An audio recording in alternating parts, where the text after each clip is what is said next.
We've had policies since 1960. We had great ones in the 70s that ushered in stability after the Civil War. In the 80s, it was time to introduce stabilization. In the 90s, we were supposed to accelerate. We have neither accelerated or consolidated. It's been 2 steps forward and 3 steps backwards. The IMF tells us to do handouts for our poorest people. But they don't do it. That's charity. You can only give charity when you have it. We should produce first, then charity later. They know that they're giving us bad advice because charity first never leads to production. It seems heartless, but it was the fact that the rich people paid so much that the telecoms industry developed. They made money, they expanded their capacity, they made money, they expanded their capacity, and finally, drivers have 2 phones now because the SIMs are free. We have done the exact opposite with our electricity policy. We want to be charitable and soft-hearted and kind. Everybody deserves electricity. No, everybody doesn't deserve electricity. It's a scarce capital good. The people that deserve it are people that can pay for it. Hello out there. Welcome back to another episode of Policy Without Politics. It's going to be a great episode, a very interesting episode if you ask me. So you hang in there, because it's going to be of huge interest to you if you want to benefit from the time you give us today on our next episode, which is coming very, very, very, very soon as the minutes tick on.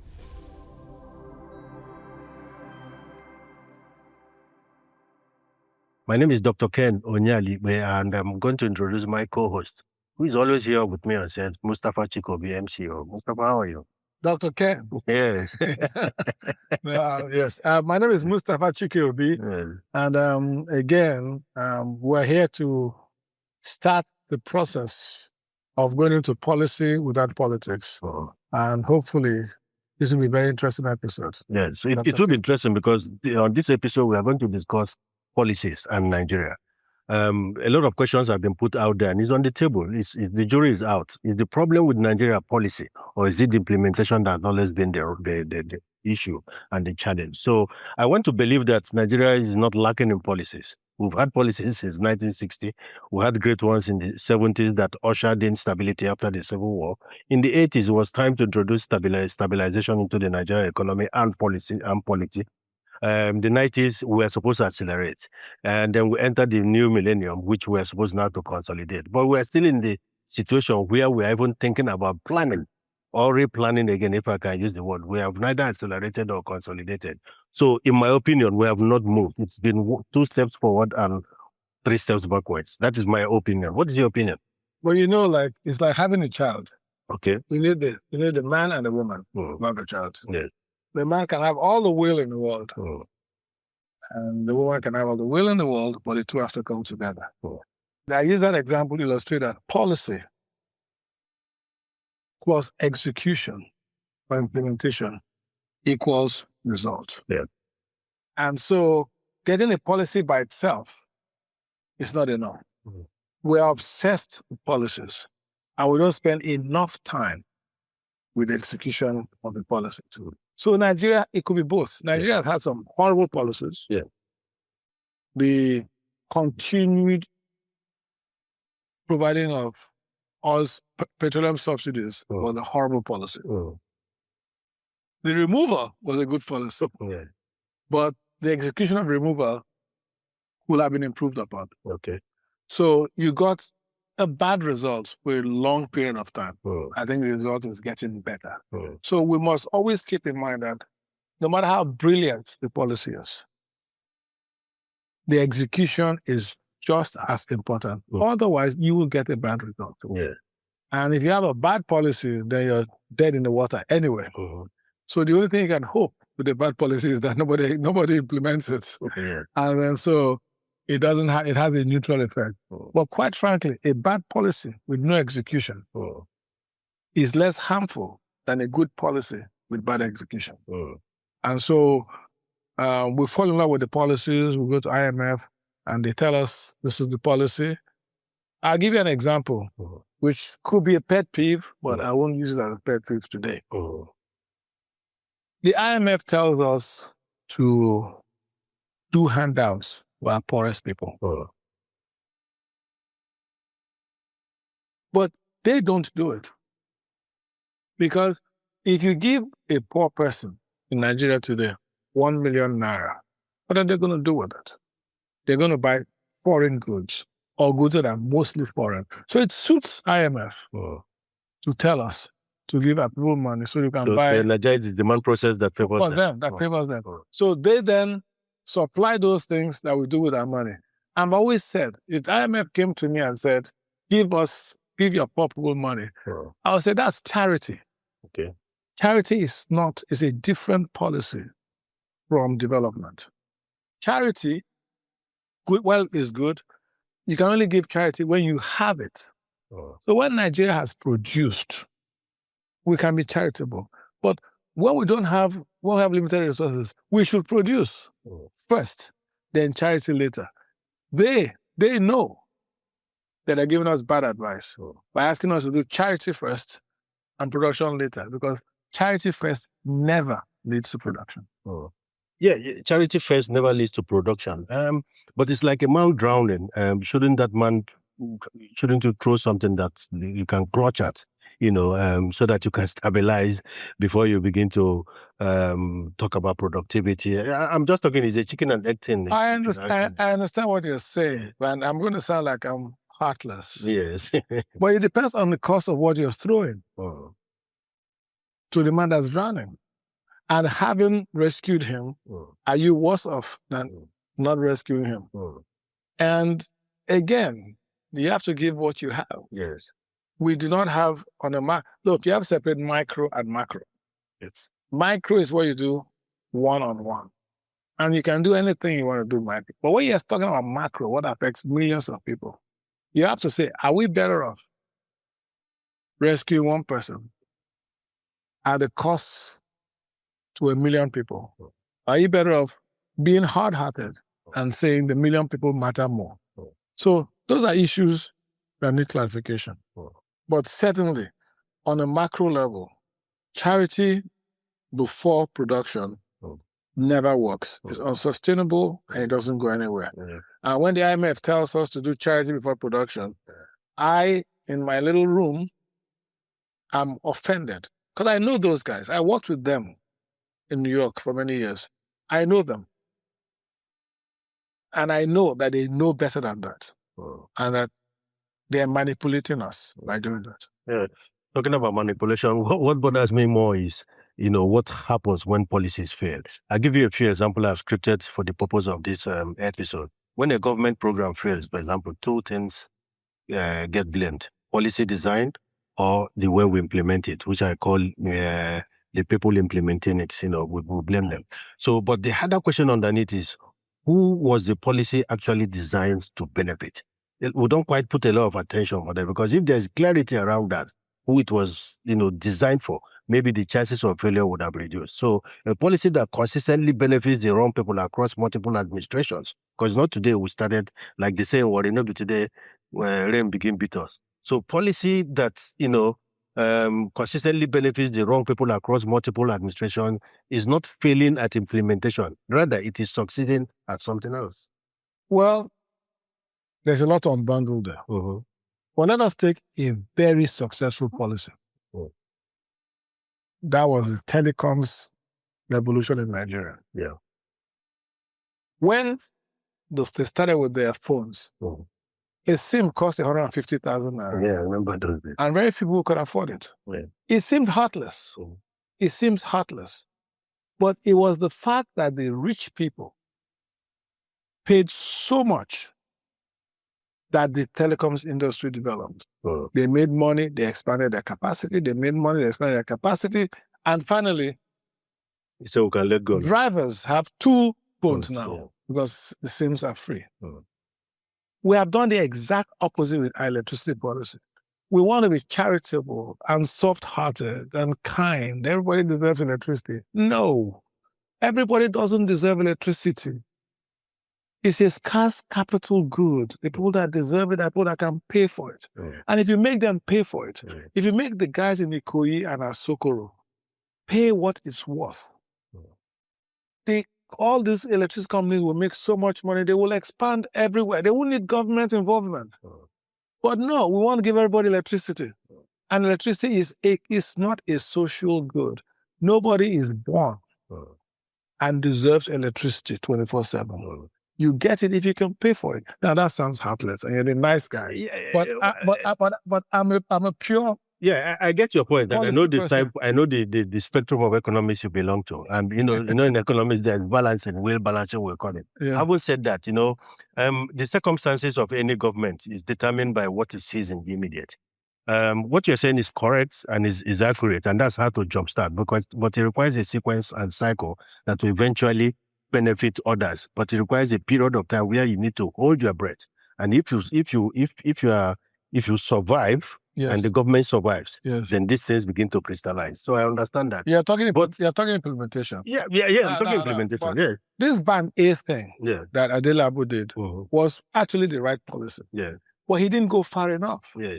So if you say but it requires a will to do that. And you have to live by example. Exactly. So I think that's where that policy, the implementation. But the policy was correct. Yes. But he didn't go far enough. If you have an Iroko tree blocking something important, and you say, I need to cut down this Iroko tree. Yeah. Good policy. Yeah, to build a highway. But if you use a penknife to cut it, after 6 months, you say, this knife can't cut this Iroko tree. Yeah. And you abandon the cutting of the Iroko tree and look for something else. Yeah. So, yes, the policy will have had people in Ikoyi and Victoria Land. I think you live in Ikoyi. Well, that's a guess. People that live in Ikoyi to pay so much that people, 5 years from now, people in Surulere will have electricity at a cheaper price.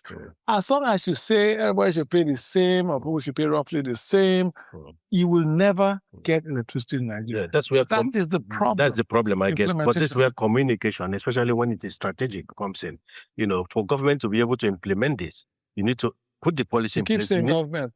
How did the telecoms do it? Well, government was more intentional than with communication. Communication is everything because you need to explain this journey, how torture is going to be, live by example, and then face by face get there and be accountable at the end of it. So I get your point. I'm ignoring your live by example because you keep saying live by example. Yes. And that is a very dangerous road to go through. Well, you see, a father cannot continue telling a child to tighten his belt and you go out in the evening and you have 4 bottles of beer. I'll tell you a funny story. Harvard University has a budget of about, I'm guessing now, between 10 and $20 billion a year. Yes.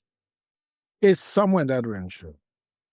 So Harvard University budget is larger than the budget of any state in Nigeria. Yeah.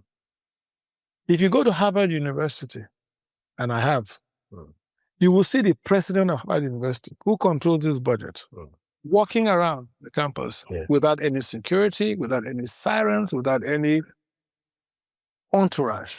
He walks by himself. He walks to his office, he work. But he has a budget, bigger than the budget of any state governor in Nigeria. You see our state governors, 60-car convoy, entourage. They go to London, So when you say live by example, this is what you're talking about. You tell people to tighten their belts, but you live like a king. Yeah. And so they don't get it. So that's where the contradiction comes. Where the contradiction comes. That's also part of implementation. Okay. Once you determine the cost of implementation, you, the leader, has to bear some of it. And we don't do that enough. But you're getting in trouble. No, I'm not getting in trouble. And by the way, what I've tried to describe is something that has happened over the years. It's not the last 5 years or the last 3 years.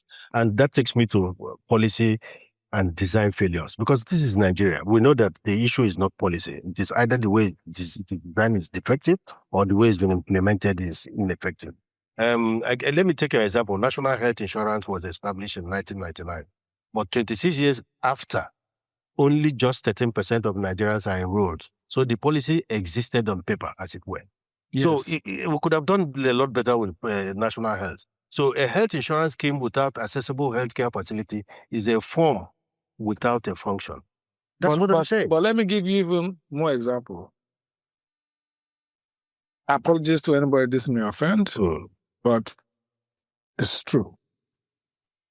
When Goodluck Jonathan was president, his wife had an emergency and was taken to the hospital. in Abuja. That's as much as I know. He went to see her there, and he was appalled by the conditions. And miraculously, the national in Abuja got better. I think this health thing I'm talking about, no minister should be allowed to have health care abroad. Yeah. Because the day should be a condition for appointment. For appointment. If you don't like it, you don't take it. Don't take it. Yeah. The day the minister goes to a hospital in Lagos and sees what's there, he will improve that hospital. Part of the biggest decline in our schools in Nigeria is that people are taking their children abroad. If their children had to stay locally and they went to visit their children, I went to King's College. When I went to King's College, Lagos, recently, and I went into one of the dormitories, Hyde Johnson to be particular, I wept. It was not the place that we were, that I went to school. The rooms were crowded, everything was crowded, the hygiene was questionable. And so, if you go and visit your child there, you will fix it. If you have the power to fix it. So when the policies when you make a policy, education policy, health policy, but you can apply your children to India or Dubai, or whatever it is, for medical treatment, then it's not going to improve. It's not going to work because you're outside the system. So when you talk about personal responsibility, part of implementation of policies personal responsibility is that all the costs should be felt by everybody so that all the benefits are felt by everyone. Yes.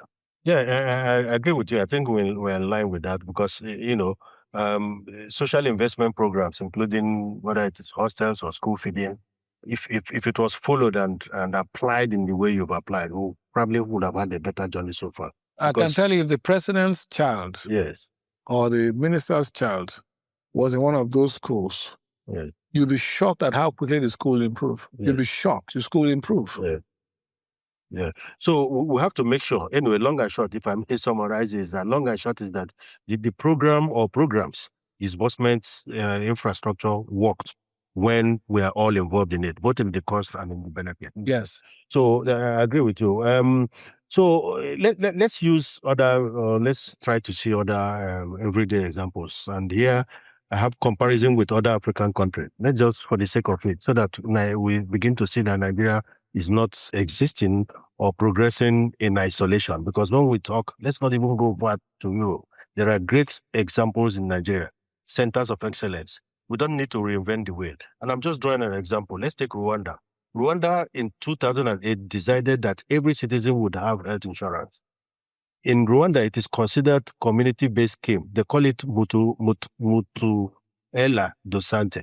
It covers 90% of Rwandan population.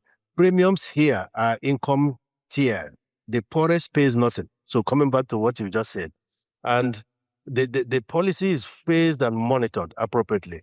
Each administration treats this policy, that's succeeding administrations, treats this policy as a national asset, not a political liability. Rwanda is the one administration. Yes.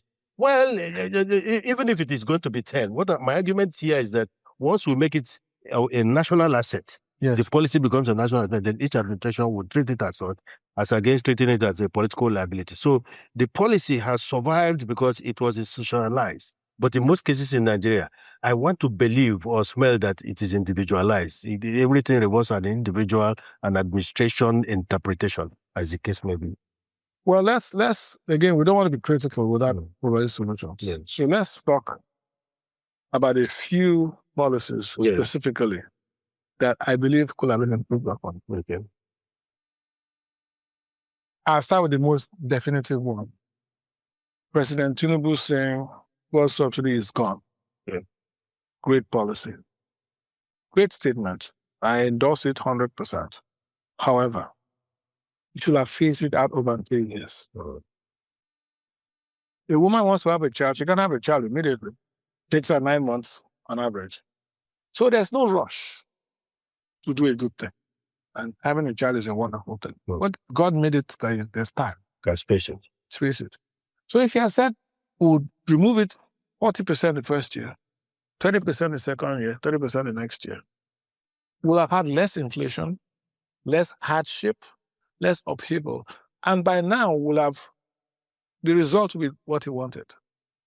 So that's a case where I think implementation failed policy. Oh. There are other examples we can give. And I want to give some examples where there was no policy. Look at education. 80% of our top graduates go abroad. Oh. And of that 80%, only 10% come back. We're educating people for the Western world. Everybody comes and says, let's throw more money at education. No. We should throw money at the demand for education. Oh. When somebody leaves school, there should be a demand for them here. There should be a job that they can go to. Oh. So we fashion it along those lines. So it's not The policy that the policy, it should be on the demand side. Oh. In the US, there are schools that were created. They're called A&Ms, agricultural and mechanical, I believe it is. And they were created because there was a demand for agricultural graduates. Oh. So those schools absorbed all of the people, and the universities produced it, and those people had jobs. So if you educate somebody and you don't have a demand for their services, you will either become a bandit, a criminal, a Yahoo boy, or they will go abroad. You have people doing youth service for 3 years because they can't get jobs. They just keep and that's a regular income. Oh. So the education policy has always focused on the supply. Let's build more schools. Let's build more universities. Let's do this. And has not focused at all on the demand side. On the demand side, when that guy graduates, what are you going to do with him? The good thing is that it doesn't. No matter the administration, for example, this one has opportunity to reverse that, isn't it? Even if you don't reverse, you can slow that and pivot into a different direction when the opportunity comes. So it's not difficult, but not life-threatening, isn't it? But let me tell you, it's life-threatening because 90% of medical graduates go abroad and they don't come back. So you spend money graduating them, and then they go abroad, and they do very well abroad. Yeah. So what government should, instead of saying we will give student loans, they should be giving employers incentives to employ people. If you say to banks are okay, but you say to manufacturers, if you hire a graduate from University of Ibadan, 2-1, we'll pay salary for 3 years. You'll be amazed at how many people will start going to study whatever it's in agriculture, engineering, in those schools. So we need to look at the demand side and give incentives to the employers so that people want to. When we went to school, you're a little bit younger. Yeah. When you have a 2-1, you are almost guaranteed a government job. Yeah. Almost. Yeah. You were even interviewed that either your final year or at youth service. So again, making suggestions. Let us look at the demand side of graduates, not just focus on the supply side. Okay.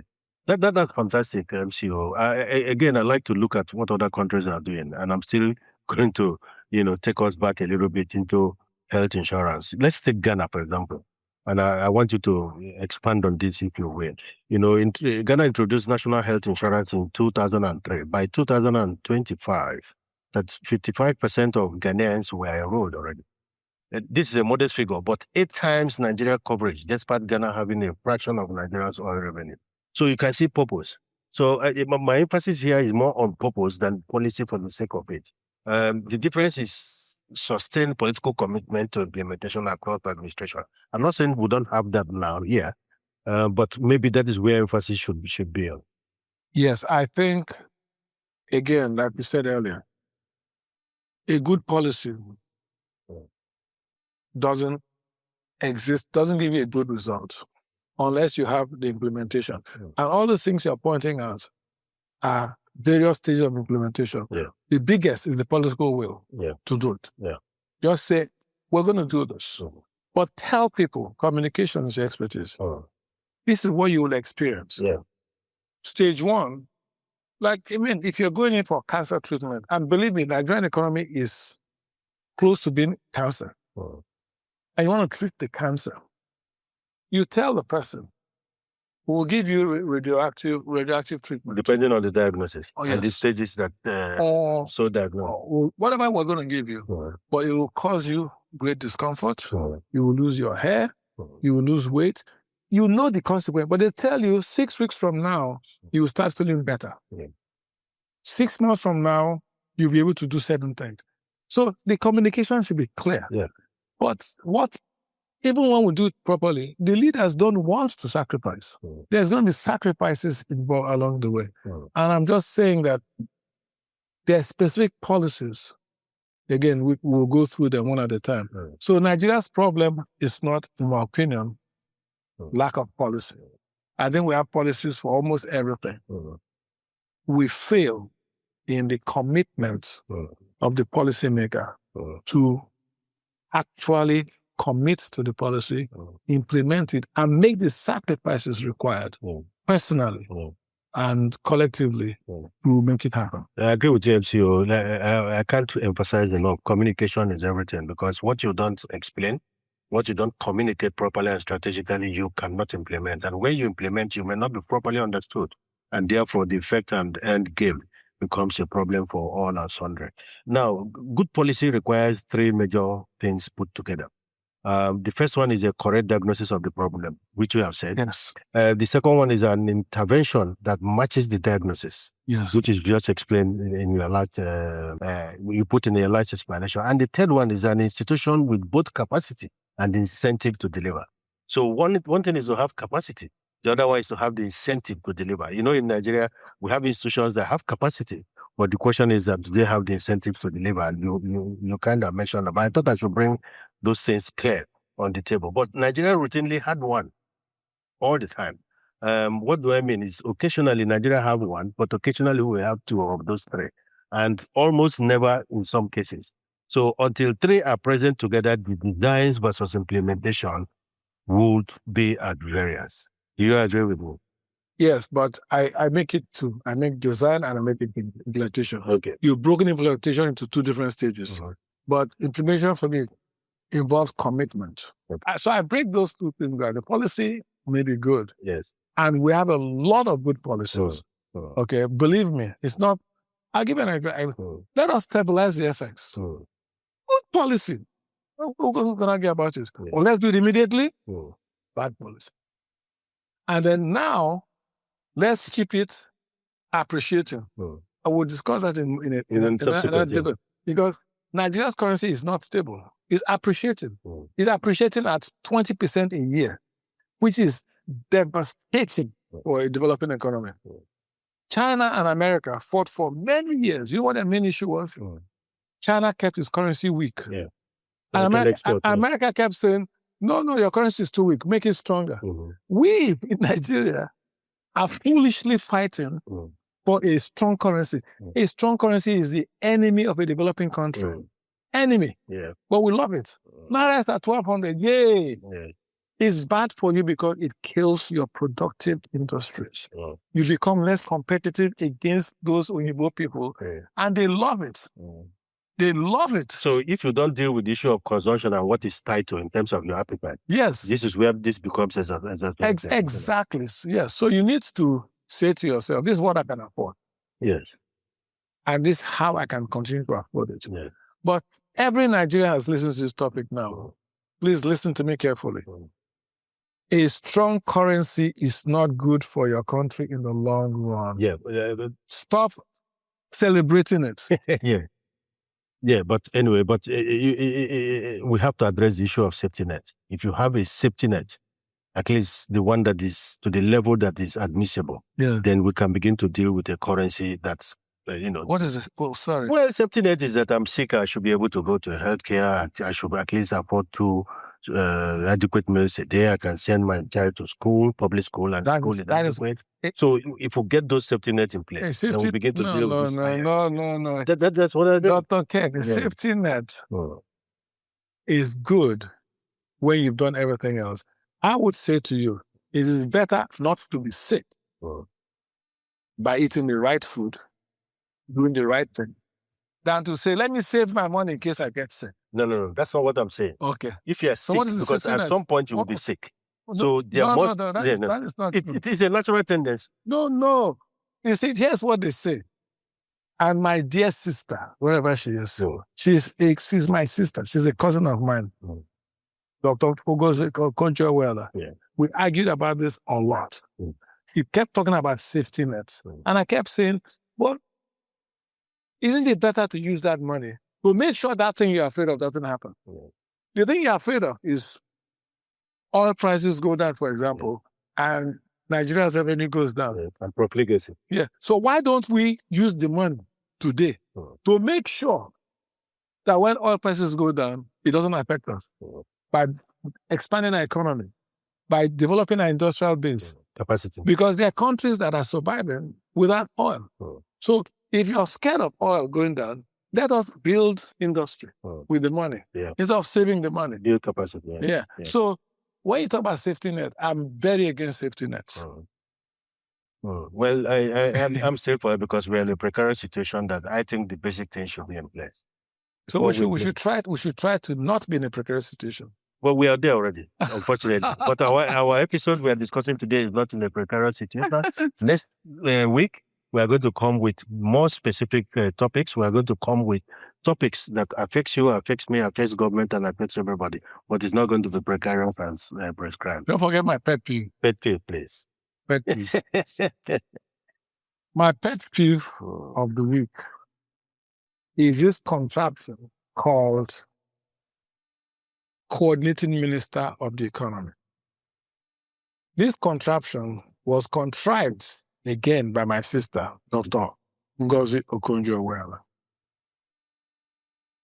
To coordinate an economy, you need to have control of Ministry of Education, CBN, NMPC, Minister of Works, Minister of Labor. You need to coordinate all those things. It is impossible for anybody but the President of Nigeria to coordinate all those ministers and ministries. The role of President of Nigeria is automatically the coordinating Minister of the Economy. That's part of his job. Having it out and calling the Minister of Finance, who cannot tell CBN what to do, is a contraption, and we must end it. The Minister of Finance is very important, is maybe the most important minister in the government. The title of coordinating Minister of the Economy is completely unnecessary. And what the president should do is coordinate. That's his job. Coordinate the economy. Coordinate security. That's his job. So that's my pet peeve. We need to call a spade, and we need to get rid of this contraption called the Coordinating Minister of the Economy. That's my pet peeve of the week. And on that exciting note, we probably begin to wind down on today's episode. And you've given food for thought. It's something to chew, it's something to ruminate about. And then it is not too late. Policy is there for man and not man for politics. So yes, I'm very sure anybody listening will look at it, consider it, and when the opportunity comes, have a review of the situation. I hope they Thank you very much. I hope they listen. I hope they do. They're listening. They do. It's all for good. Everything we discuss is for good. It's just for us to bring it to the table, to draw attention so that both present and subsequent government will look at policy again, especially as it affects all of us. What we want is the economy to move forward. We want it to not only grow arithmetically, but exponentially, because we are lagging behind on many parameters. This is a very good one. I'm very sure that next week will bring you something far more interesting. Not that this is not interesting, but more intriguing and more interesting. You remain the reasonable and uncontroversial co-host. Thank you very much. That's the way Balatila had come in. Thank you very much. I'll see you next week.